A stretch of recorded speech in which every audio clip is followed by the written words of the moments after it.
Good morning, welcome to news analysis. నేను జ్యోత్స్న. డిస్కషన్లోకి వెళ్లే కన్నా ముందు వివిధ పత్రికల్లో వచ్చిన వార్తా కథనాలను ఒకసారి చూద్దాం. తెలంగాణ వార్తా పేపర్స్ చూసినట్టయితే ముందుగా ఈనాడులో మనకు పైన టాప్లో ప్రధాన వార్తగా ఉద్యోగ విరమణ అనంతరం నా పునర్నియామకంపై నన్నెందుకు అడుగుతారు, ఆ విషయం కేసీఆర్నే అడగండి అని ఫోన్ ట్యాపింగ్ కేసు విచారణ సందర్భంగా ప్రధాన నిందితుడు ప్రభాకర్ రావు సిట్ ప్రశ్నలకు సమాధానం ఇచ్చినట్టు విశ్వసనీయంగా తెలిసింది. కస్టోడియల్ ఇంటరాగేషన్ చివరి రోజైన గురువారం స్పెషల్ ఇన్వెస్టిగేషన్ టీం పలు కోణాల్లో ఆయన విచారించింది.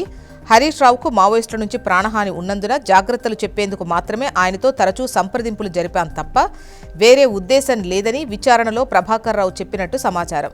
ప్రభాకర్ రావు ఉద్యోగ విరమణ అనంతరం ఆయన తిరిగి నియమించడంలోనే మతలబు ఉందని విశ్వసిస్తోంది స్పెషల్ ఇన్వెస్టిగేషన్ టీం. ఆ కోణంలోనే విచారణ జరుపుతోంది అంటూ ఈ వార్తనిచ్చారు.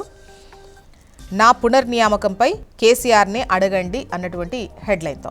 ఇక రైట్ సైడ్ పైన టాప్లో కనుక చూస్తే మావోయిస్టు కేంద్ర కమిటీ సభ్యుడు గణేష్ ఎన్కౌంటర్, కొంధమాల్లో ఎదురుకాల్పులు, మొత్తం 6 చనిపోయారు. గణేష్ అలియాస్ హనుమంతుది నల్లగొండ జిల్లా. మావోయిస్టు రహిత భారతంలో కీలక ముందడుగు అన్న అమిత్ షా. ఒడిశాలోని కొంధమాల్ జిల్లాలో జరిగిన ఎదురుకాల్పుల్లో 6 మావోయిస్టులు చనిపోయారు. మృతుల్లో ఒకరిని మావోయిస్టు కీలక నేత కేంద్ర కమిటీ సభ్యుడు గణేష్ అలియాస్ హనుమంతుగా గుర్తించారు. ఆయన స్వస్థలం తెలంగాణలోని నల్లగొండ జిల్లా చెండూరు మండలం పుల్లెంల. కొంధమాల్ జిల్లా చెకాపద పోలీస్ స్టేషన్ పరిధిలోని అడవుల్లో మావోయిస్టుల కదలికలపై నిఘా వర్గాల సమాచారంతో సంయుక్త భద్రతా బలగాలు మొత్తం 23 బృందాలుగా ఏర్పడి అడవుల్లో గాలింపు చేపట్టాయి. నిన్న ఉదయం గంజాం జిల్లా సరిహద్దుల్లోని గస్మా అడవుల్లో ఎస్బోజీ బలగాలు మావోయిస్టుల మధ్య ఎదురుకాల్పులు జరిగాయి. కాసేపటికి ఆ ప్రాంతంలో 6 మావోయిస్టుల మృతదేహాలు బలగాలు గుర్తించాయి. ఇక ఇలాగైతే హైవేపై భోగిమంటలే అంటూ హైదరాబాద్ విజయవాడ రహదారిపై కనిపించని ముందస్తు చర్యలు, బ్లాక్ స్పాట్ల వద్ద పూర్తి కాని అండర్ పాస్ వంతెనలు, అస్తవ్యస్తంగా సర్వీస్ రోడ్లున్నాయి. సర్వీస్ రోడ్లకు సంబంధించి ఈ వార్త. హైదరాబాద్ విజయవాడ జాతీయ రహదారిపై పంతంగి టోల్ ప్లాజా మీదుగా గత భోగి పండుగ ముందు రోజు 48,262 వాహనాలు రాకపోకలు సాగించాయి. సాధారణ రోజుల్లో ఈ టోల్ ప్లాజా మీదుగా 40,000 లోపే ఉంటుంది. సంక్రాంతి వచ్చిందంటే ఈ రహదారిపై వాహనాలు బారులు తీరుతాయి.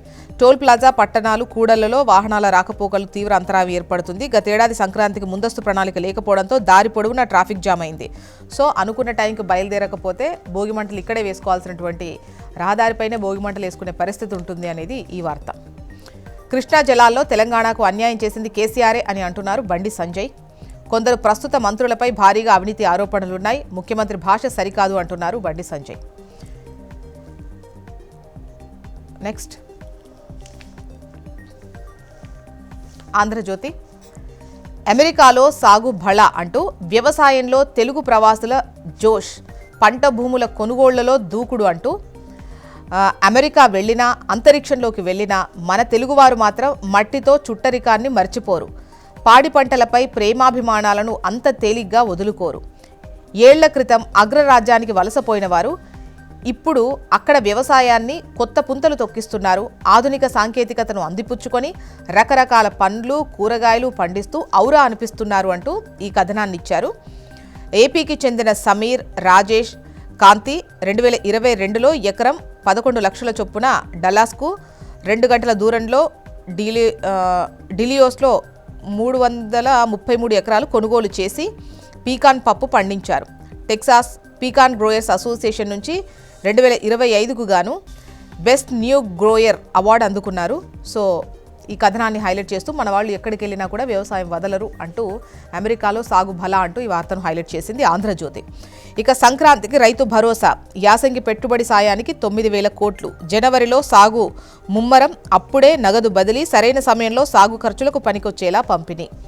అవినీతి కేసుల్లో ఆ 2 మంత్రులు జైలుకే అంటూ వారిద్దరూ వేల కోట్ల రూపాయల అక్రమ సంపాదనకు పాల్పడుతున్నారు. నిఘా నివేదికలను తెప్పించుకుంటున్నాం, త్వరలో అవినీతి భాగోతం బయటపెడతాం అంటున్నారు బండి సంజయ్. కేసీఆర్ను పిలవడమే తరువాయి క్లైమాక్స్కు చేరిన ఫోన్ ట్యాపింగ్ కేసు విచారణ అంటూ వార్తను హైలైట్ చేసింది ఆంధ్రజ్యోతి. నెక్స్ట్ నమస్తే తెలంగాణ. ఇక్కడ ఆంధ్రాబాబు జిమ్మిక్కు రేవంత్ కుమ్మక్కు అంటూ కేసీఆర్పై కక్షతో పాలమూరును పడావు పెట్టిన రేవంత్ రెడ్డి. ఇదే అదునుగా బాబు రంగప్రవేశం. ఆయన చేతిలో పావుగా మారిన తెలంగాణ కాంగ్రెస్ సర్కార్. కృష్ణా జలాల్లో తెలంగాణ 45 టీఎంసీల నీటి హక్కులు తాకట్టు. వచ్చి రాగానే 5,000 కోట్ల కాలువల టెండర్లు రద్దు. ఉమ్మడి రంగారెడ్డిలో 5 లక్షల ఎకరాల ఆయకట్టు చిన్నాభిన్నం.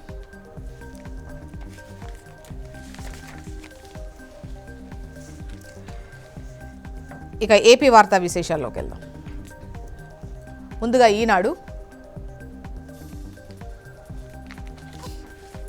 ఈనాడులో మనకు ప్రధాన వార్తగా జన హృదయ నేత వాజ్పేయి అంటూ అటల్ ఎన్టీఆర్ సేవలు గుర్తుండిపోయేలా అమరావతిలో స్మృతివనాలు. భారతదేశం గర్వించే నాయకుడు, యుగ పురుషుడు అటల్ బిహారీ వాజ్పేయి. ప్రజా రాజధాని అమరావతిలో ఆయన జయంతి ఉత్సవాలు జరపడం సంతోషంగా ఉంది.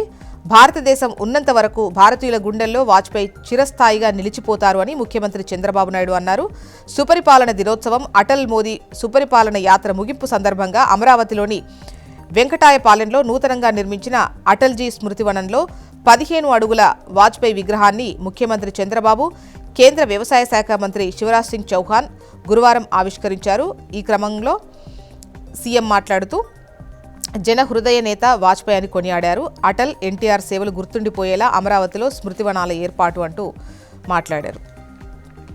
ఇక మావోయిస్టు కేంద్ర కమిటీ సభ్యుడు గణేష్ ఎన్కౌంటర్. కొందమాల్లో ఎదురుకాల్పులు, 6 మృతి. గణేష్ అలియాస్ హనుమంతుది, నల్లగొండ జిల్లా. ఇక తిరుమల కిటకిట అంటూ వరుస సెలవులతో పోటెత్తిన భక్తులు. భూదేవి కాంప్లెక్స్ క్యూ లైన్లో టోకెన్ల కోసం ఇనుప గ్రిల్స్ దూకి మరీ వెళ్తున్న భక్తులు అంటూ తిరుమల శ్రీ వెంకటేశ్వర స్వామి సర్వదర్శనానికి భక్తుల రద్దీ గురువారం భారీగా పెరిగింది. వరుస సెలవులతో తిరుమలలో ఎక్కడ చూసినా పెద్ద సంఖ్యలో భక్తులే కనిపించారు. సర్వదర్శన భక్తులు Vaikuntham queue complex 2, Narayanagiri shed నిండిపోయి క్యూ లైన్లలోని శిలాతోరణం వరకు వేచి ఉన్నారు అంటూ ఈ వార్తనిచ్చారు. నెక్స్ట్ ఆంధ్రజ్యోతి. ఇక్కడ అమెరికాలో సాగు బల అంటూ వ్యవసాయంలో ప్రవాసాంధ్రుల జోష్, పంట భూముల కొనుగోళ్లలో దూకుడు. ఇక పీపీపీతో ప్రగతి. వాజ్పేయి ఇదే నమ్మారు. మౌలిక వసతులు, ప్రాజెక్టులతో సంపద సృష్టికి నాంది పలికారు అన్న సీఎం చంద్రబాబు. మనమిత్ర మాకు తెలియదు. ప్రభుత్వ సర్వేలో 68% మంది వెల్లడి. వాట్సాప్ గవర్నెన్స్ వాడితే డబ్బు పోతుందేమో 32% మందిలో కనిపించిన భయం ఇది. స్మార్ట్ ఫోన్లు లేవన్నవారు 30%, వినియోగించింది 20% మాత్రమే. కృష్ణా, గుంటూరులోనూ కనిపించని స్పందన. అవగాహన కల్పించడంలో వైఫల్యం అంటూ మనమిత్ర యాప్ ఏదైతే ఉందో వాట్సాప్ గవర్నెన్స్కు సంబంధించి, సో దాని పట్ల పెద్దగా అవగాహన లేదు. ప్రభుత్వ సర్వేలో 68% మాకు తెలియదన్నటువంటి వివరాలే వెల్లడయ్యాయి అంటూ దీనికి సంబంధించి కథనాన్ని ఆంధ్రజ్యోతి ప్రచురించింది. ప్రతి దరఖాస్తుకు జవాబుదారీ అంటూ అన్ని కలెక్టరేట్స్లోనూ రెవెన్యూ డెస్క్, డిప్యూటీ కలెక్టర్లకు బాధ్యత. విన్నపాలకు ఆధార్ అనుసంధానం. దరఖాస్తుదారుడికి సర్టిఫైడ్ కాపీ. స్వీకరణ పరిష్కారానికి ఓ సాఫ్ట్వేర్ రెవెన్యూ శాఖ నిర్ణయం. అంటే ఎప్పుడైతే అప్లికేషన్స్ అనేవి సమస్యలు ఉన్నాయో, చాలా రోజుల నుండి పెండింగ్ ఉంటుందంటూ ఈ మధ్యలో ఒక డెసిషన్ కూడా తీసుకున్న విషయం మనకు తెలిసిందే. వచ్చినవి వెంటనే సత్వరంగా పరిష్కరించాలి అన్నటువంటి నిర్ణయంతో రెవెన్యూ శాఖ తీసుకున్న నిర్ణయాన్ని ఇక్కడ ఇచ్చారు. ఎవరైతే అప్లై చేసుకుంటారో వాళ్ళకు ఒక సర్టిఫైడ్ కాపీ ఇస్తారు. స్వీకరణ పరిష్కారానికి ఓ సాఫ్ట్వేర్ని కూడా తీసుకొచ్చారు. అదే ఇక్కడ హైలైట్ చేశారు. నెక్స్ట్ సాక్షి. ప్రధాన వార్తగా కేంద్ర నిధులపై బాబు సర్కార్ పెత్తనం, గ్రామాలకు గ్రహణం అంటూ 15వ ఆర్థిక సంఘం సిఫార్సుల మేరకు గ్రామ పంచాయతీలకు కేంద్రం ఇచ్చిన నిధులపై ఆంక్షలు విధించారు అంటూ ఈ వార్తను సాక్షి హైలైట్ చేస్తూ రాజ్యాంగబద్ధంగా స్థానిక సంస్థలకు ఇవ్వాల్సిన నిధులను అడ్డుకుంటూ నిరంకుశత్వం, స్థానిక అవసరాలకు అనుగుణంగా ఖర్చు పెట్టనివ్వకుండా గ్రామ స్వరాజ్యానికి తూట్లు, రాష్ట్ర ప్రభుత్వం నిర్ణయించే పనులకే నిధులంటూ పంచాయతీరాజ్ సర్క్యులర్. విజయనగరం సహా పలు జిల్లాల్లో ఎంపీడీఓలకు ప్రభుత్వం నుంచి ఆదేశాలు జారీ. సర్పంచుల పదవీకాలం ముగుస్తున్న సమయంలో బాబు సర్కార్ రాజకీయ ఎత్తుగడలు అంటూ ఈ వార్తనిచ్చారు. ఇక దేవుడా ఏమిటి పరీక్ష అంటూ అలిపిరి భూదేవి కాంప్లెక్స్లో ఆర్తనాదాలు. శ్రీవారి దివ్య దర్శన టోకెన్ల కోసం పోటెత్తిన భక్తులు, క్యూ లైన్లలో అరుపులు, కేకలు, తోపులాటలు, ఉద్రిక్తతకు దారితీసిన పరిస్థితులు, ప్రభుత్వం, టీటీడీ నిర్లక్ష్యం, సౌకర్యాల కల్పనలో వైఫల్యం అంటూ ఈ వార్తను హైలైట్ చేశారు. మొత్తానికి ఇవి ఇవాళ వివిధ పత్రికల్లో వచ్చినటువంటి వార్తా కథనాలు. ఇప్పుడు ఒక చిన్న బ్రేక్ తీసుకుందాం. బ్రేక్ తర్వాత డిస్కషన్లోకి వెళ్దాం. Stay tune.